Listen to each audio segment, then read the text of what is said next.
Hello!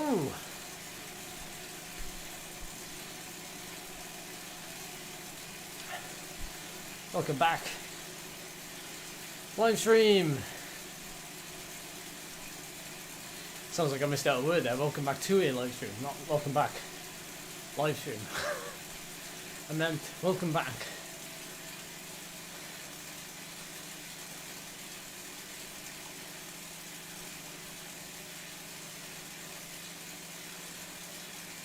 Hello, last time we went live was the Flammers Racing Tour, so that starts in 2 weeks. The Tour Utopia.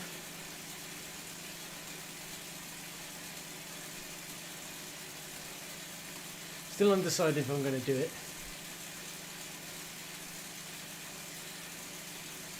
It's good. It was very good fun, obviously, a couple of weeks ago. So I might do it again.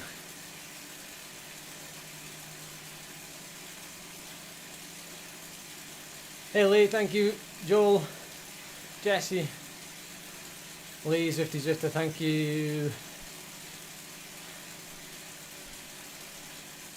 Hey, thank you. Yes, Sai wants to get me on a podcast to chat. So yeah. Hey Phil, Niall as well. Sorry if I missed it a bit. I need to open up my chat actually because I can only see the last 4 messages and that'll be no good when I start seeing double. I'll only be able to see 2 messages.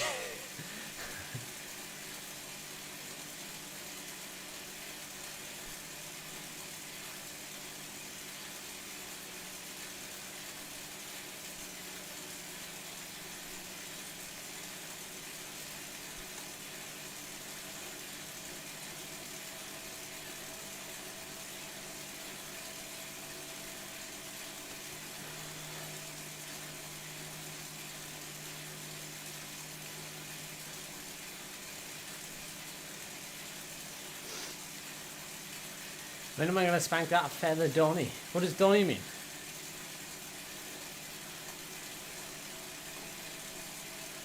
I'm good at talking. Do I take that as a compliment?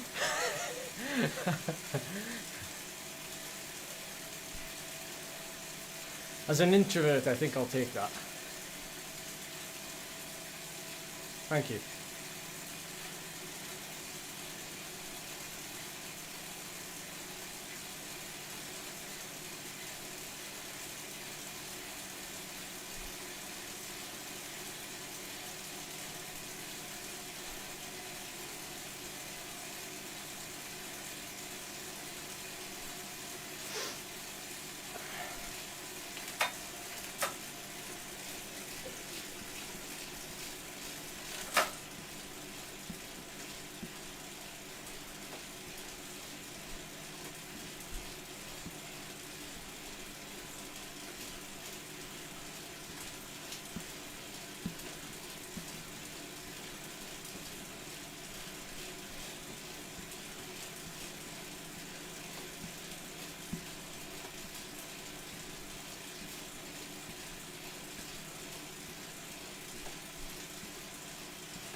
No, it's not a test effort. Not a test effort. Tonight it is just me riding a Zwift race. Mainly because I know I've got to do more of it. Stop the channel dying in the winter. Because there's very little action on this channel. In the winter, there's only so much base training. You can sort of vlog, and it becomes very repetitive. And so going back to my roots of Zwift racing, well, that's not my roots of course, but doing more of it.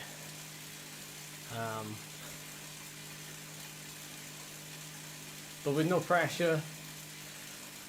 I know that you love watching a Zwift race as much as you love doing them, because I love it as well. So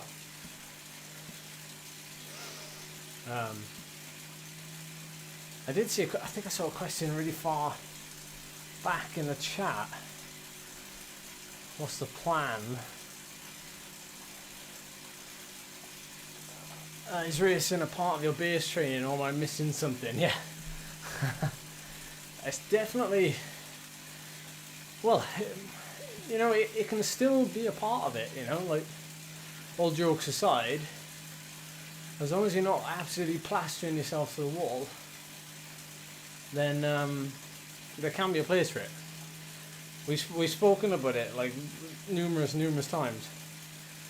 As long as you're not sort of going really deep, and you're not sort of, you know, the thing is with me, and that's the context of the situation, is because I'm able to spend a lot more time in zone 1 and zone 2 power, quote unquote,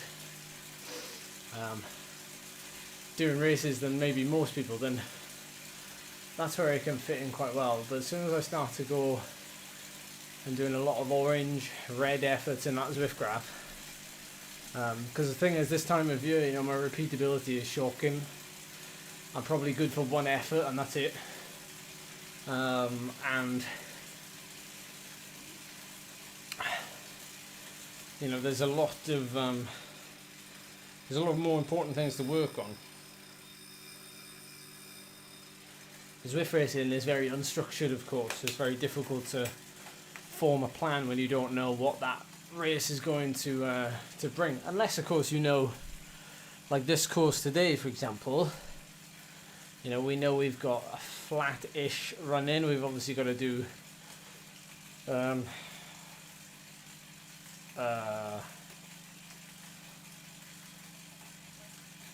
I can't remember the name of the, what's the jungle, not the jungle, the oh my word, what is the name of it?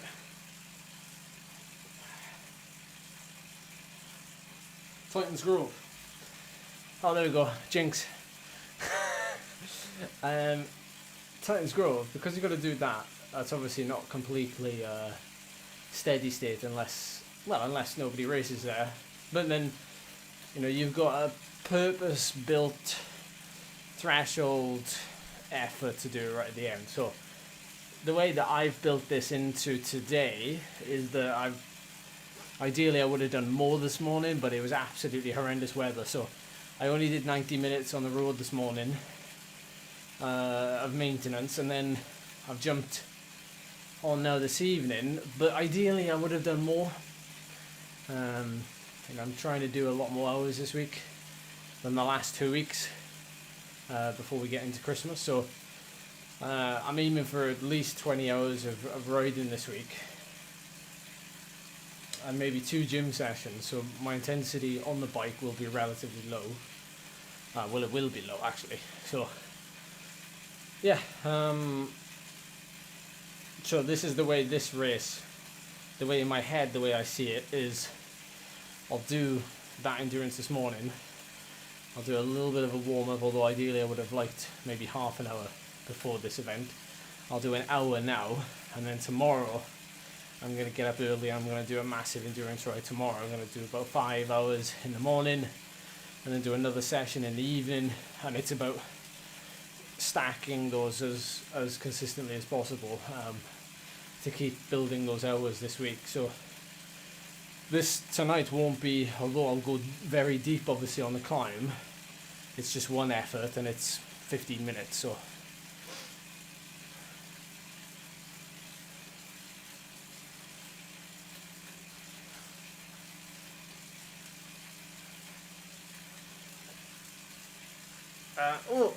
YouTube Zwifter Scott,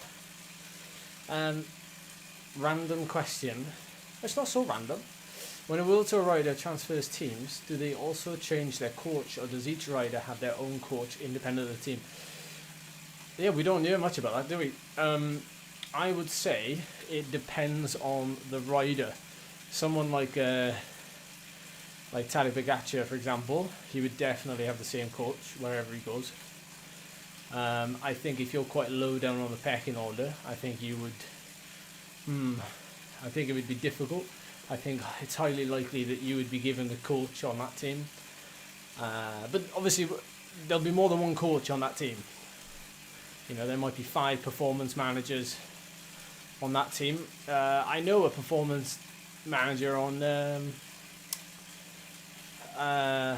Bahrain, actually. He used to coach me about 6 years ago. And funny enough, I've just been messaging him back and forth as well recently. So, yeah, I would say it depends, but I think certainly they change coaches maybe more than they'd like. I know a lot of the guys in the UK, for example, you know, the guys who get sort of drafted into the World Tour teams, and you know they're with a coach for maybe 5, 6, 10 years from quite a young age, maybe the age of 15 to the age of 25, and you know that's what I admire. I admire the fact that people would stay with a coach for 5 years if they could choose to, but like obviously if that coach is doing a good job, but no, like they might go to a team then, and sadly, you know, that relationship with the coach, even if it is 10 years old and is really good, you know, that might end, you know. Anyway, here we go.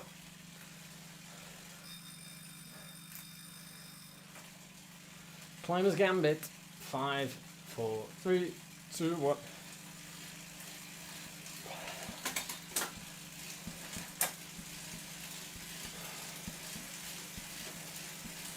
Oh, combined race. Nice.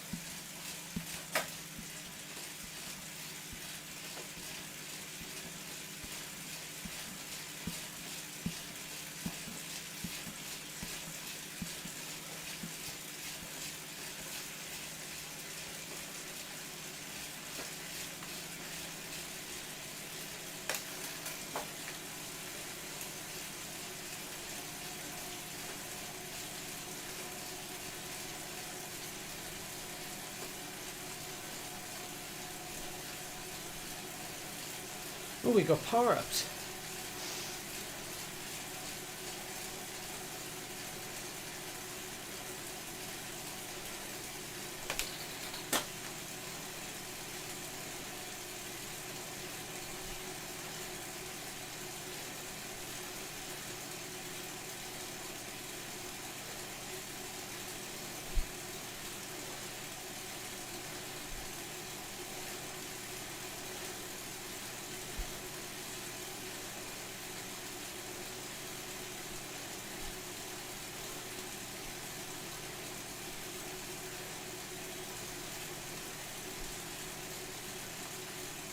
Speaking of training,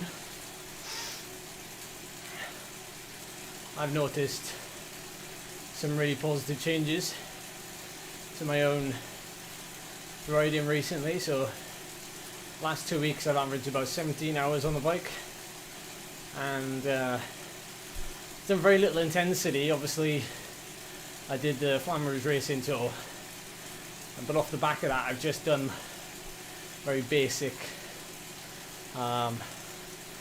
basic maintenance, I suppose, and generally riding around 200 watts for 2 hours, 3 hours, 4 hours. Went out for a 5-hour ride on Saturday, and it was a really steady ride, virtually no variability at all, other than a couple of zone 3 50 RPM efforts on some climbs along the route, but it wasn't really anything like structured. It was more just I'll do those efforts on a climb. So it was good fun. And then realised when I got home how low my average heart rate was, how low my max heart rate was in those zone 3 efforts. Well, not so much the zone 3 efforts, like the 300 watt efforts. And it was all very positive for this time of year. And yeah, if you were curious,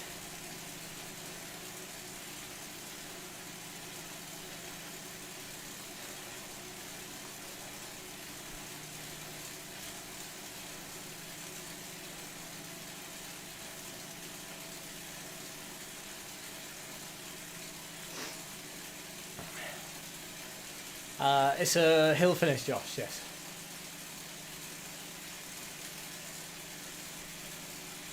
Oh really, where did you read that, Phil?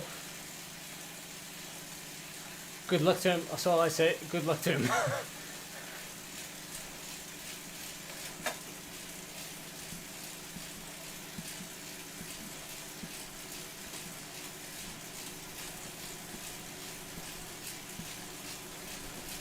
Oh, Strava post.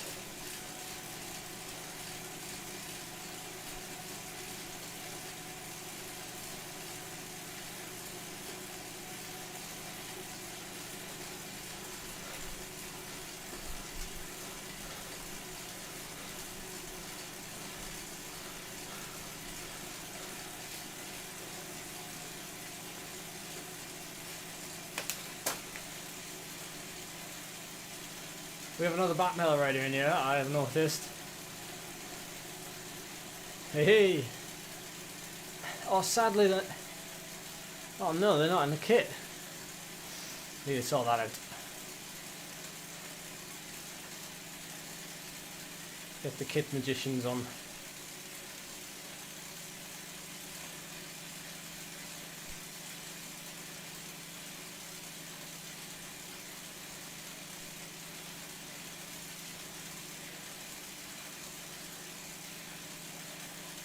We've got another feather. It must be the only thing then.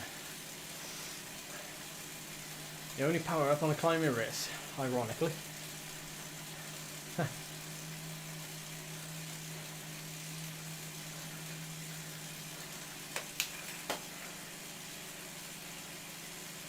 This Climbers Gambit course kind of zigzags around, doesn't it?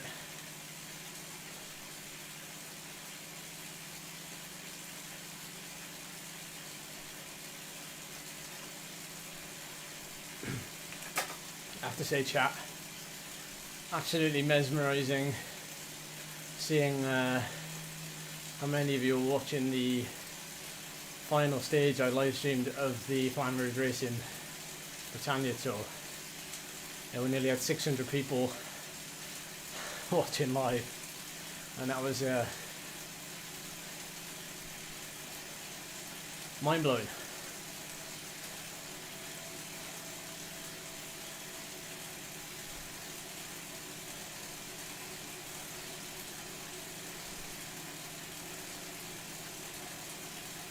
There's an attack.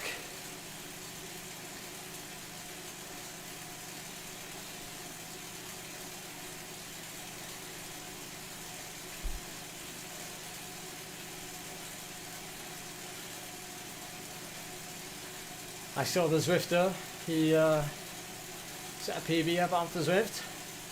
That was contagious. Hopefully it is for others. Very motivating to see.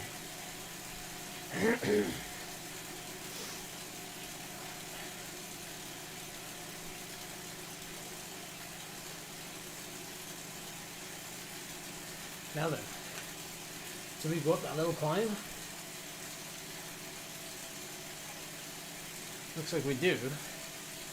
So it's probably going to break up here slightly.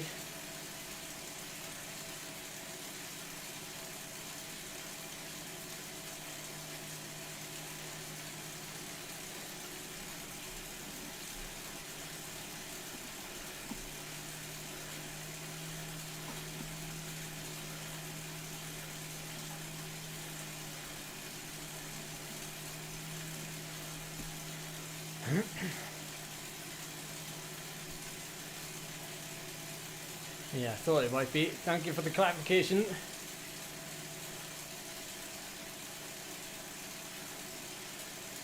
Just a little punch needed then with the feather. We won't have much to make up with that little duo off the front there, unless this all splits apart. We shall see.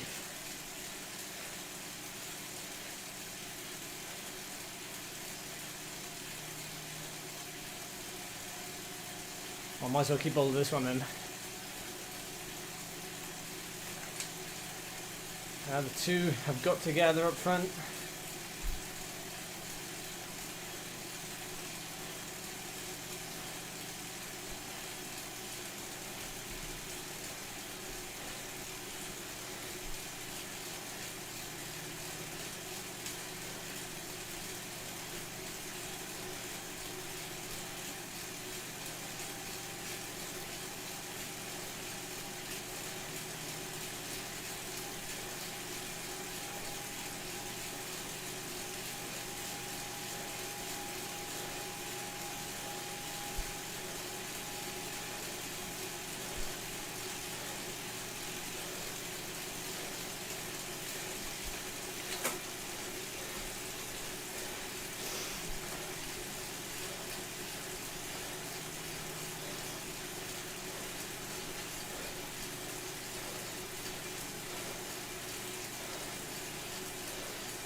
Ooh.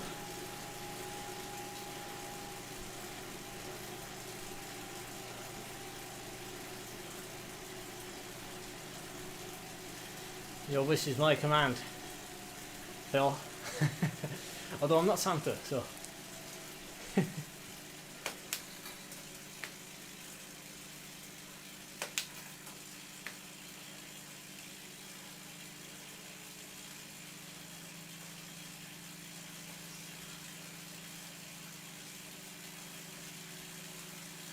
Blimey, my heart rate's plummeted there.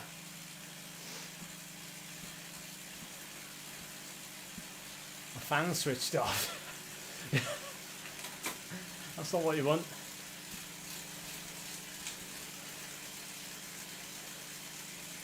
It's because I have my fan set to like follow my heart rate, so I think whenever it drops below 110, I think the fan switches off. I think, I'm not sure. And it maxes out when I get to about 155 beats a minute, because you never can tell really. I've done races where I've been like really fatigued. I've done races where I've been really fit, I suppose, as well. And like my threshold heart rate's been like 165. So if full power on the fan doesn't kick into 170, I'd be in big trouble.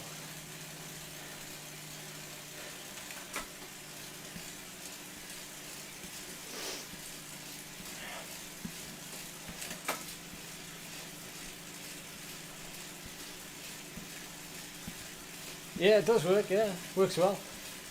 As long as you set it up right.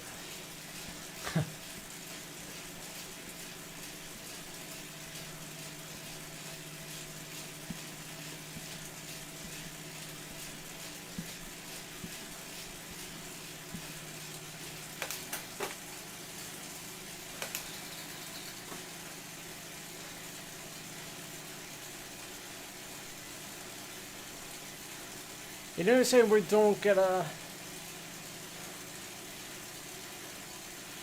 new feather for Titans. Do you mean you don't actually get a feather at the top?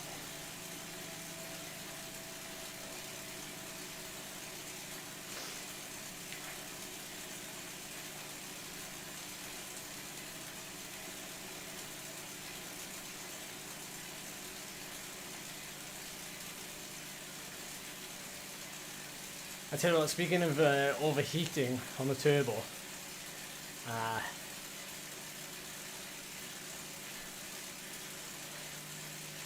Oh, I see. Okay, cool. Talking about feeling like getting hot on the turbo. So I follow one of the best Gran Fondo riders in the world on Instagram and Strava, laverackcoaching, and he does some like 45-minute hour, like sort of easy low power rides on the turbo, where he's basically dressed in one of those like radioactive suits. And you know, obviously where he lives, I'm not sure where he lives exactly, but this time of year there's snow. He lives down the Alps somewhere probably, but like, yeah, in that region certainly snow, very cold. And so to prepare for like the big Gran Fondos in the summer where temperatures go up to 40 degrees, he's like sweating one out in one of those suits.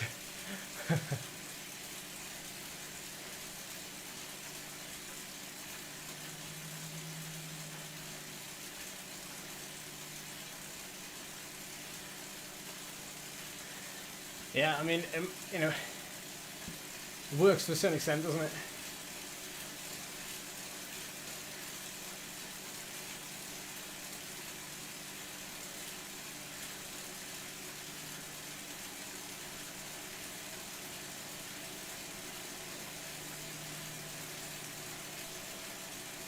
And I'd be curious to see what happens to Titans in such a small group. And there's another group behind. And we have a little bit of flat, don't we? Before we actually hit the big climb at the end. So it's not like, still save a little bit of energy and only lose.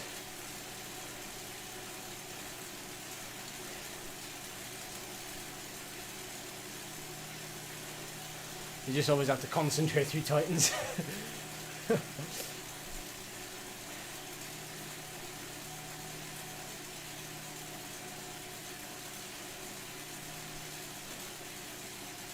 Yes, two off the front. I've been riding, Edge, I've been riding for years. What bike brand have you gone with? The moment you ride your fact of a cyclocross on road? Yes, I do.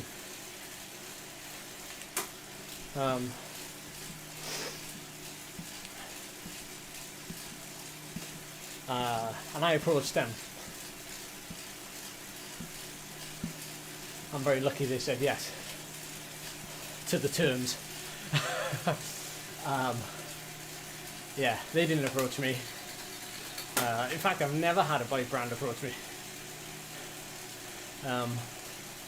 But no, obviously, you talk way back, like 10, 15 years ago, I was riding a Carrera from Halfords. Then I rode a Ribble.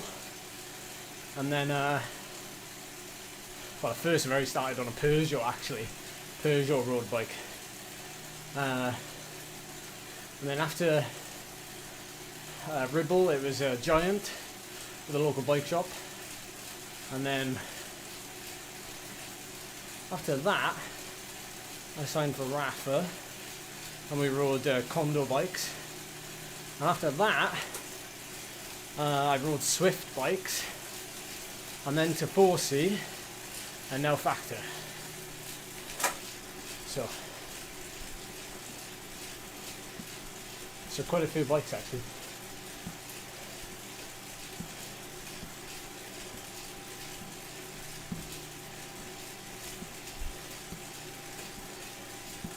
Yeah, it does. Yeah, crosses destroys your bikes. Oh, Colnago, blimey, yeah. Flipping heck, I've ridden. I haven't realised that. I've ridden a lot of bikes. Actually, I've got an old Giant Fixie as well. Fixie.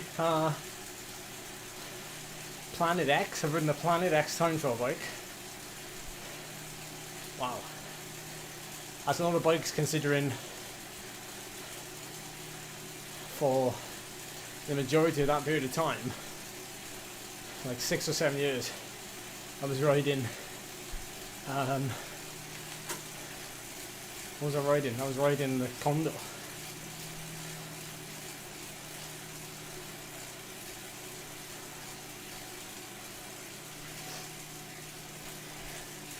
I think Emmys. I think, you know, when it comes to choosing, I think maybe sometimes you've got to look further than just the statistics and further than, you know, the selling points, and maybe look at just literally what you like the look of, what you feel is going to suit your personality the best, what you think is going to make you enjoy riding. It's funny because the factor, you know, me approaching factor rather than factor approaching me. For a start, I'd always been taught that when it comes to sponsorship, team contracts, you know, you should always be proactive rather than thinking that people are going to come to you. But to be honest, I love the bikes.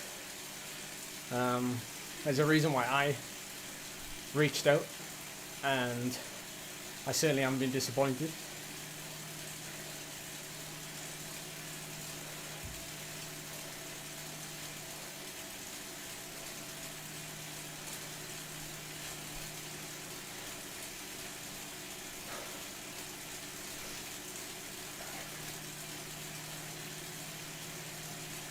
Well, Whittle Fit, it's like, personality wise, do you know a bike's colour? You know?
I'm on the Factor now. What, on the turbo you mean? No, I don't ride them on the turbo.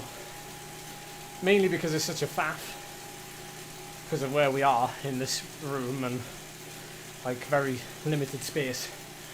Because I'd obviously have to take it on and off if I'm riding outdoors, and which is obviously very regular. No, I have just a cheap older frame set and bike that I whack on here, and then I'm also not afraid of like sweating all over it, and I also worry about those videos you see of people where they've like their bars have rusted and stuff.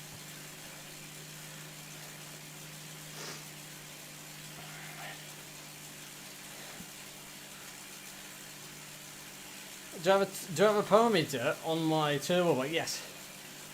The 4i power meter.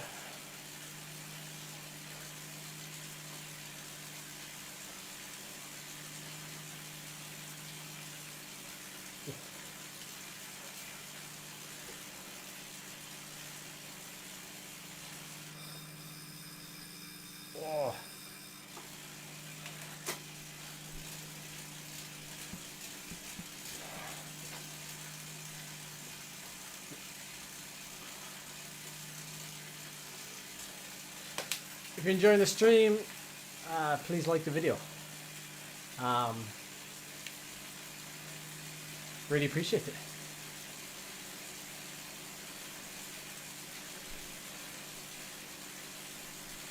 I've had a long break due to injury. How did you find that? Yes, I've had illnesses as well that have forced me to take time off. Injuries, I've had a couple that stand out. One where I bruised my patella, basically my kneecap, and I couldn't actually put any weight on my leg for about 6 weeks. So I definitely couldn't ride my bike. It was too painful until the bruise healed. I've done MRIs and everything to find that out. But yeah, that was one that stands out. And then the other one was a big crash I had in Canada, where I didn't break anything, but I was covered in bandages head to toe. And I think I had like 4 weeks off, 5 weeks off. Because again, one of those wounds was like a big one on my knee. And yeah, like, because the wound was on my knee, I had to wait for it to fully heal. So yes, I've been there.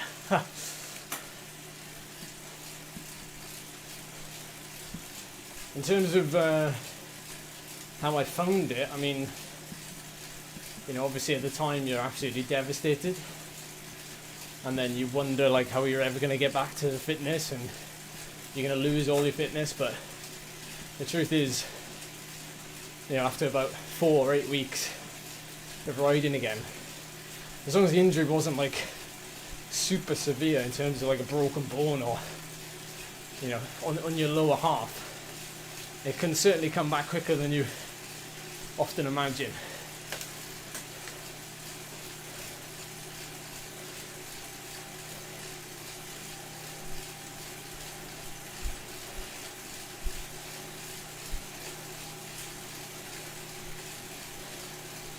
Yeah, the old faithful power meter. This is a race, yes.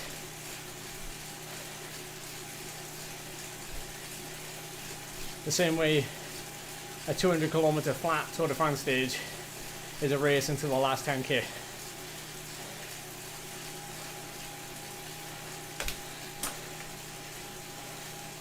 No, I haven't seen any of the new level unlocks.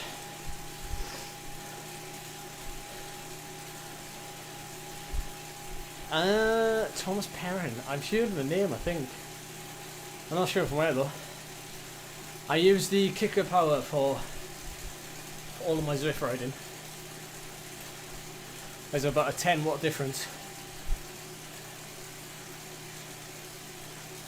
between the two power meters as a very rough guide.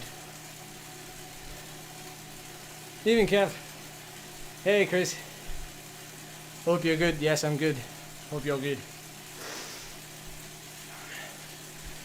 Am I doing a Marmot next year? Probably not. Trying to diversify. Cam, you broke your collarbone yesterday. Well, on the plus side, at least the collarbone's not the lower half, and it's obviously one of the biggest injuries in cycling, so you won't be short of people who have been through the same situation.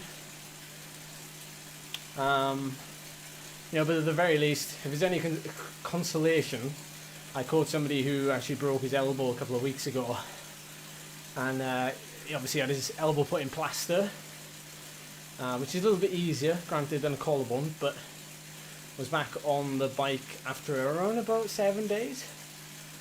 And then all you have to be careful of is sweat, of course. And but is able to do 1 hour rides every day, and if that's good for sanity and good for just maintenance for the time being, then yeah, you know, at the end of the day, you have sometimes got to think of it as maintenance. You don't always have to be improving. I think in this society, I think we always have to feel like we're constantly getting better, and if we're not getting better, then we're wasting our life. And that doesn't just go for cycling, that goes for every form of life, forms of life as well, like in work, you know, people, what they own, if they own nice cars, or so. I'm 30 next year, I feel like I could drop this wisdom on you now. Privateer gravel. I might do a gravel race next year. But I don't know what this privateer thing is. I think have I been like a privateer for the last like 3 years? I don't know.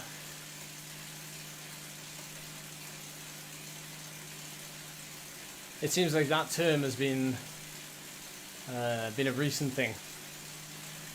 Yeah.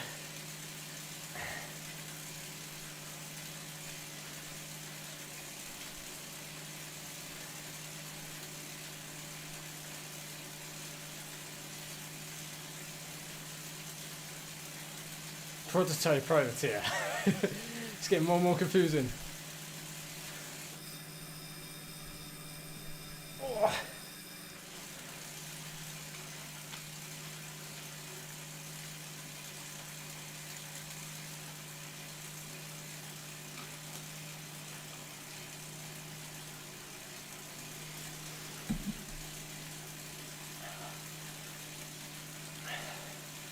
Yeah, cheers. No, I did see that actually.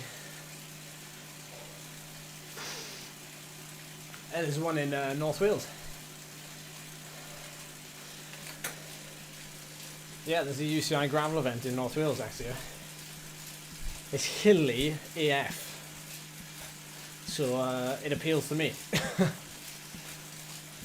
It's got a 2 kilometre 10% climb right at the beginning. So if you go solo there, you've got about 100k to ride on your own.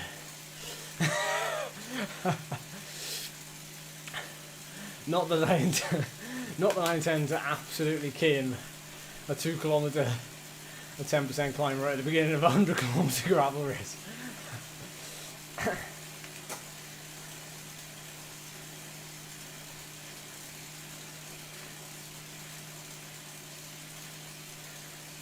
Hey Cam, we wish you the best, and if you catch another live stream in a week or a couple of weeks time, let us know how you're getting on.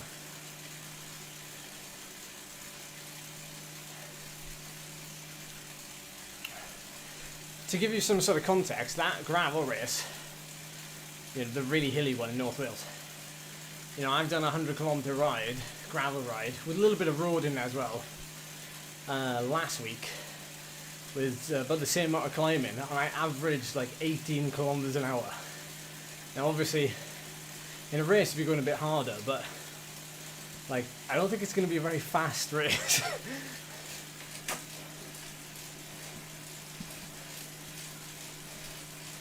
What's the plan here? Full gas.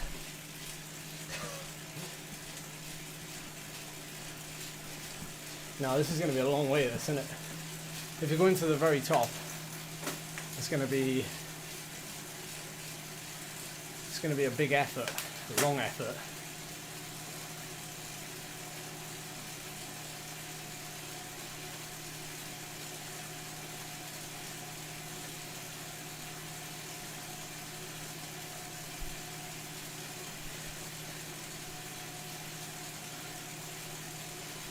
Yeah, I wish Gearmonger.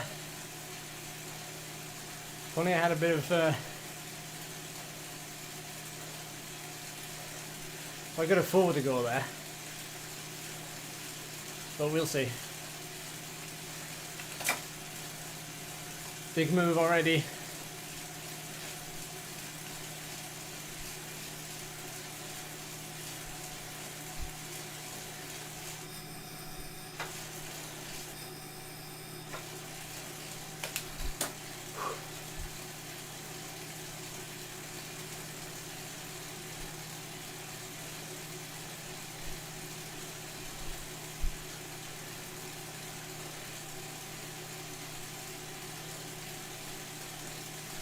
$3,000.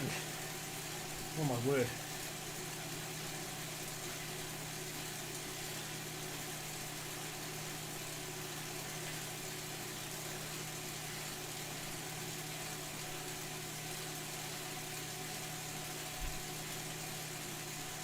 Yeah, Phil, you can take over from here.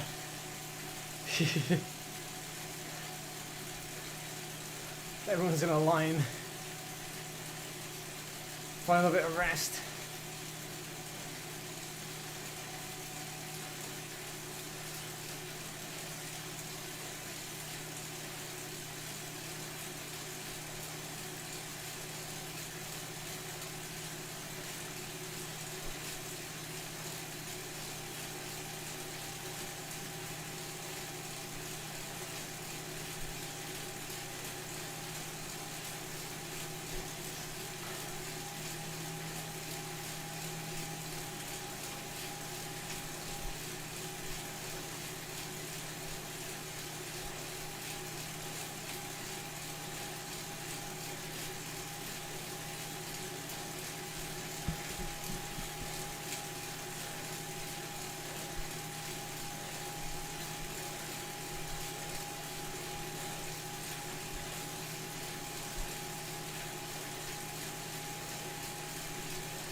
There's only one place I'm using that feather.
This will be an interesting comparison to my last race up here.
Don't think we're going up radio too, are we?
Oh, it's slower than my PR from the other day, but I was definitely paced far differently. It was far more like a time trial and sort of less like I was reacting to the race. A couple of weeks ago when we did that race, which also finished at the top of there, it was completely different. Like, I was trying to follow attacks, close gaps down, as this time it was just more of a straightforward effort. We'll just have a look at it now and see what the difference was, if I can find it. Let's have a look. Hold the thought 1 second, chat. See if there's a bit of an improvement there in some way, shape or form. Heart rate certainly really low. Really low. That could be dehydration, could be a lot of things actually. So let's have a look. My activities, and this would have been a few weeks ago, wasn't it? So hey, what do you think of that then? That was good. That was nice pacing. It does help when you use a low trainer difficulty as well, so it's you're more sort of in control. You can ride steady state a lot easier. It's easier to control the graph. But saying that, someone like me that's seasoned, and you'd be also very similar with 100% trainer difficulty, except your cadence would be you'd be at the mercy of your cadence rather than mercy of the gradient. Okay, so let's see here.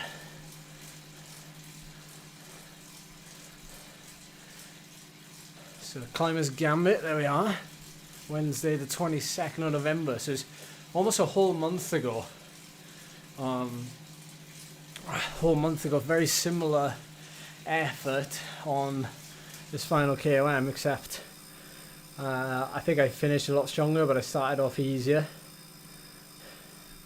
So that was 360 watts, that was.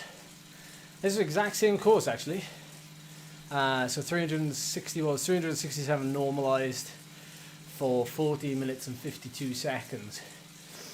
And if you're interested, what I'm going to do now is I'm going to save this ride and I'm just going to have a look to see the difference, and we'll pull it up on the screen. So let me just get to the descent.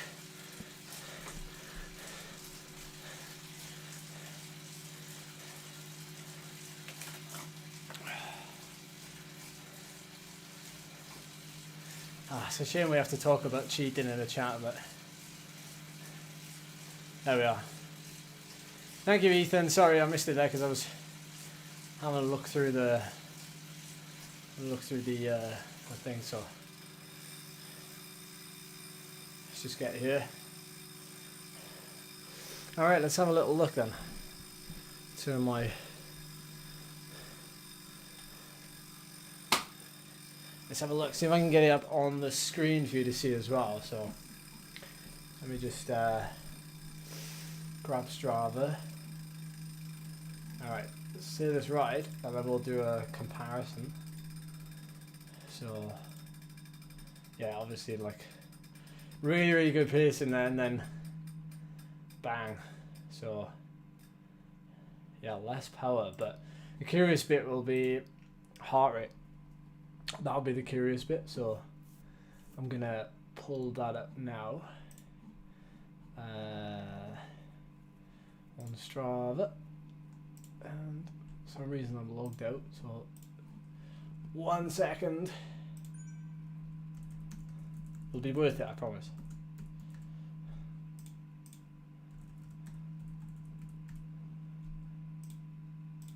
What's everybody doing tonight then? Anybody else racing? Anybody else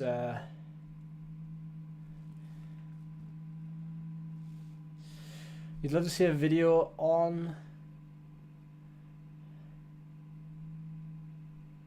Yeah, I didn't really know. I didn't really know if I had to do the radio tower or not. So yeah, that was probably well. I also knew I had nobody to race against because I knew that the rider up in front wasn't kosher. So I didn't really I wasn't really chasing anything. I was more just okay. So I'm gonna play up the screen so you can see. Looking forward to over on here now. Wow, still 150 view here, so you definitely want to see it. Alright. Okay, Climbers Gambit, here we go. Alright. Right. Let's share my screen with you all. Somehow. Nope.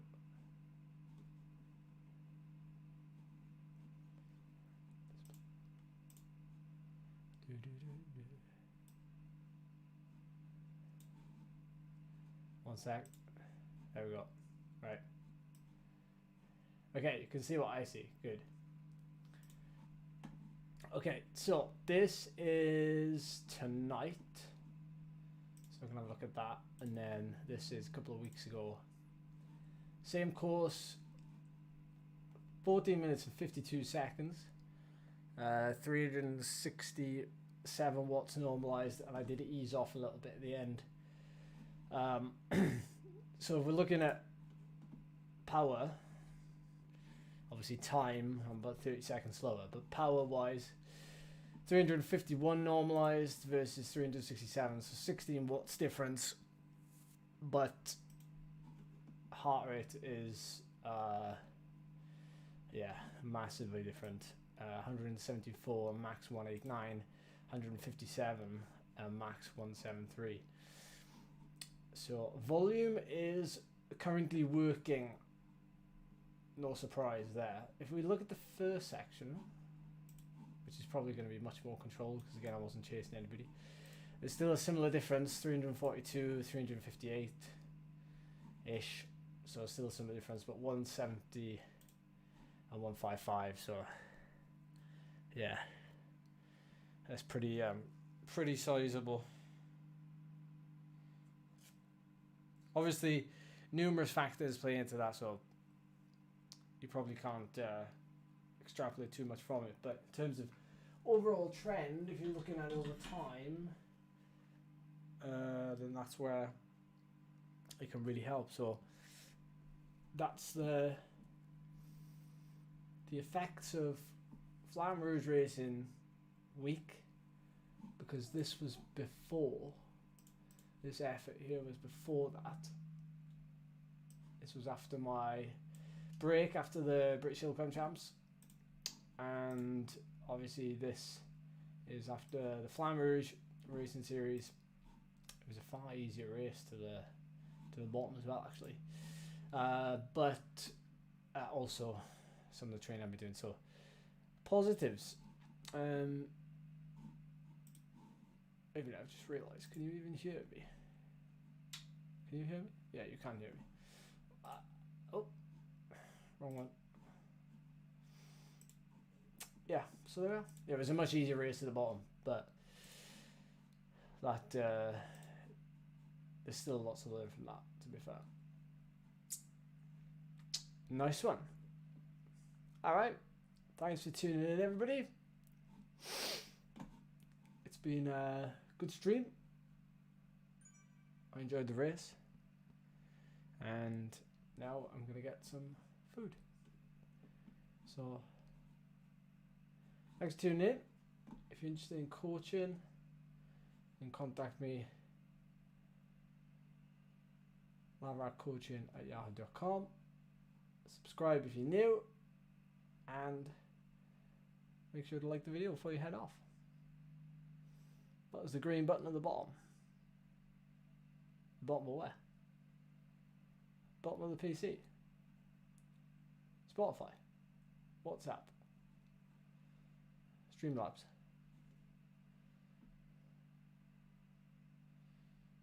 What other green button?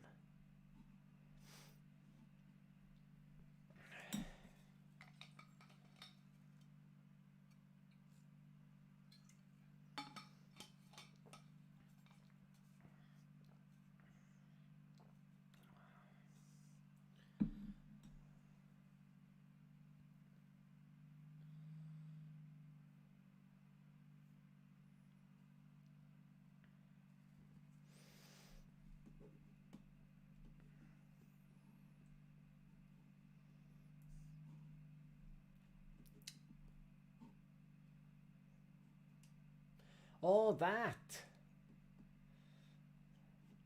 Yeah.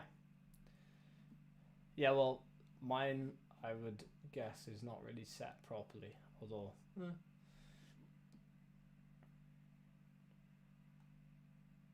Oh, I see. I read button. It's not button. Sorry. You just said what's the green at the bottom. Sorry. Yeah, your anaerobic battery.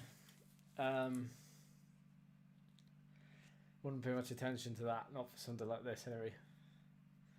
Pretty useful for things like a race situation where maybe, well, Innsbruck ring, for example, where you've got the leg snapper. You'd expect that to deplete really quickly if you're making a big effort over there, but you'd also likewise want it to refill pretty quickly. If you want to get that up, you go to the little coin there, and then it says you tick the box. And I think the gap is for running, but you can smooth it as well. All sorts of things. Yeah, you can change it. So, yeah, there's a description for you. But yeah.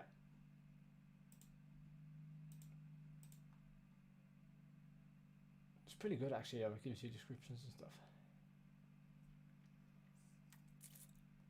So obviously the only time I went over FTP there really was at the end. So from there to there. Oh, that wasn't even today. Sorry, I got the wrong one. So here, well, look at today's race, yeah. So basically right at the end, it starts to drain significantly where I go over FTP, and it's a little bit crude, but like, yeah. So the last 2 minutes, nearly 407, and it starts to drain away. So yeah. All right, I gotta go. I will catch you soon.